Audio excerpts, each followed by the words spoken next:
Hey guys, I'm Kamen Rider Silver, and Jurassic Park is so back. Jurassic World Rebirth toys are now hitting shelves, and I finally found them today at Target. And I picked up 2 new Hammond collection figures. Funny enough, neither of these figures are dinosaurs from the Jurassic World Rebirth movie, but these came out at the same time, and once I found them, I was like, I need to get these and make a review. I think of the current Jurassic World figures that are coming out, I'm going to stick to just getting the Hammond collection figures, but who knows, I might break my own rules. Today we have the Troodon?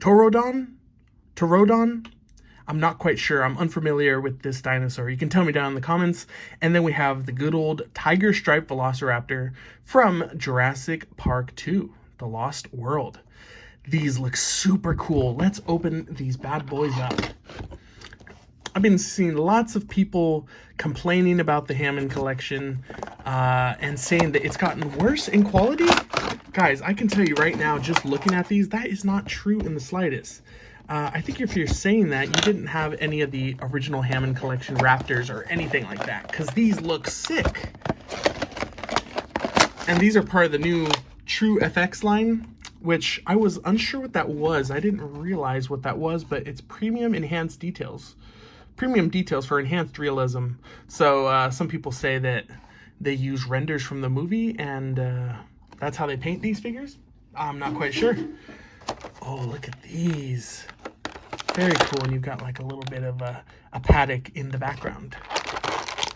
This is going to be a little bit more of an informal review, just kind of an unboxing and a quick look at these figures.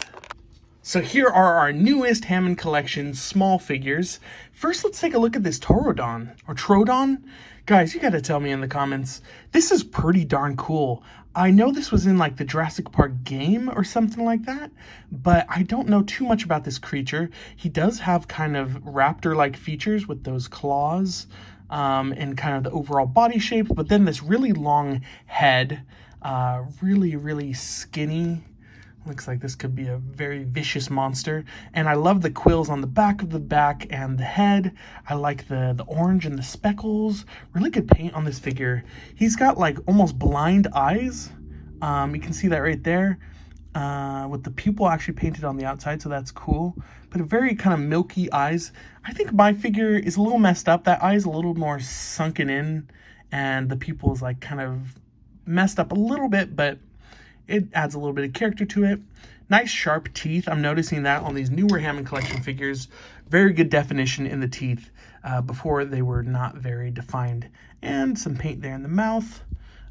Very nice claws on the front. Overall, very cool.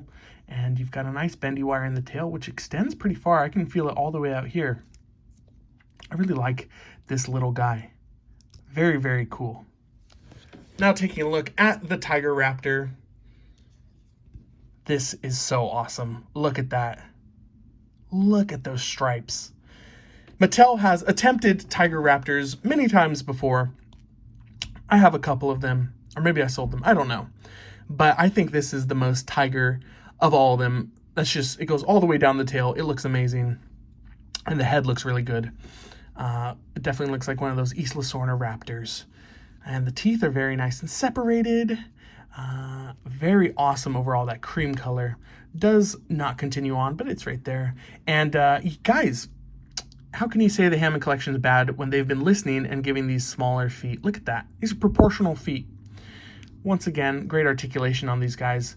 I guess my one complaint is that the bottom jaw juts out a little bit far, so it doesn't quite close all the way. But when you open it, that looks darn cool. And taking a look at that real effects eye, very good. You can see the little slit, the cat eye in there.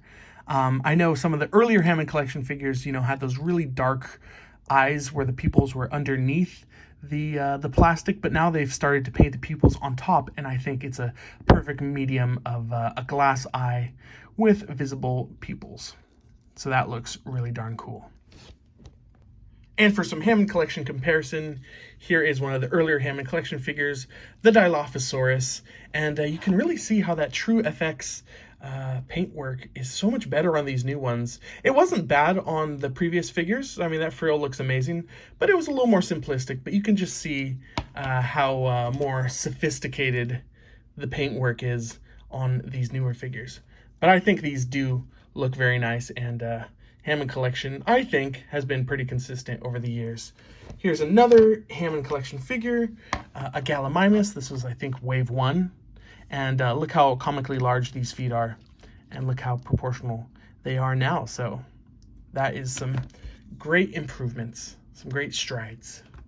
So there you go, guys. There was a look at the newest Hammond collection figures, the Tiger Raptor and the Troodon. Very, very cool entries into this line. I'm so excited to see what other Hammond collection figures they have planned for us. Like I said, for this time around, I'll be sticking to Hammond collection figures because they're just the best. I'm gonna get that Spinosaurus when it comes out. Maybe I'll get the Stegosaurus, but I want to see that rebirth Spinosaurus. I want to see that rebirth T-Rex. I want to see a Mosasaurus in the Hammond collection. Please, Mattel, we want it. Thank you guys for watching. Don't forget to like, subscribe, follow me on Instagram, and I'll see you guys next time. Bye.